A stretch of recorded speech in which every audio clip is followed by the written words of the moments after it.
Daiz and Confuze are C rank and B rank yokai of the Slippery tribe. They have no elemental affiliation whatsoever. They've got awful strength and defense, but they don't really need those. Daiz has alright spirit and great speed, while Confuze has slightly lower speed but much better spirit. Their technique is only drained though, so their spirit doesn't really matter. Their ultimates and spirit all targets and make them less likely to move on their turn. This is not affected by grid placement. Finally, Daiz's and spirit raises in ally stats while Confuze's lowers in opponents. They have pretty low move timers. Daiz's is 2 while Confuze's is 3. They both have 1 item slot. Their skill gives them total immunity to ultimate moves. There isn't really much to talk about with these yokai, so I'll instead talk about the battle system overhaul between Yokai Watch 2 and 3.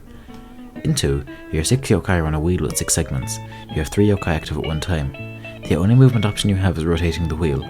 This still allows for strategic yokai placement though, as yokai on opposite sides of the wheel couldn't interact, and skills like prayer only affected yokai directly next to the one on the skill on the wheel. In 3, the system changed completely. There's now a grid with 9 tiles that your yokai can move for the most part freely around, accounting for cooldown wait timers. You still have 6 yokai on the team, and 3 yokai active, but your other 3 can be swapped with any active yokai freely.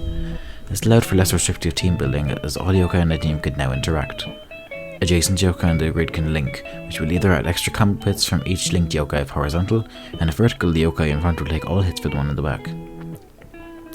So, what does this all have to do with Daiz and Confuze? Well, it all links back to their skills. Ultimate moves changed drastically in this shift, as did most things. In the wheel system, ultimate moves either hit one pinned or random target, or all 3 active yokai on the opposite side, depending on the ultimate move. This multi-targeting was non-negotiable. Either you cancelled their ultimate or all of your yokai were getting hit, unless you had a dodge yokai. Having a Daiz or Confuze, or both in the back, to switch into a ultimate was really nice, as it could stop ultimate spammers from doing their one job and bring attention to the dodger. This could have allowed for you to work better without the pressure of ultimates. In 3, however, nearly all non-inspirit ultimates have a set pattern on the grid where they can hit. For example, Snartle's ultimate hits in an X pattern, and Jabanian's ultimate hits the 2 front rows. There are always at least 3 unaffected tiles, meaning your actives can move away from this ultimate as long as they have no cooldown left. This made Daiz and Confuze almost totally irrelevant. Other dodgers like Darknyan and Lyrebird have other qualities that can make them still usable, but these 2 can't really hold up anymore. They have mediocre stats and mediocre moveset save for their in spirit, which are pretty good, and only 1 item slot. In summary, Daiz and Confuze got hit really hard in the battle system shift, one of the hardest. Their main purpose was almost completely ruined, as now every yokai has a way of dodging most ultimates.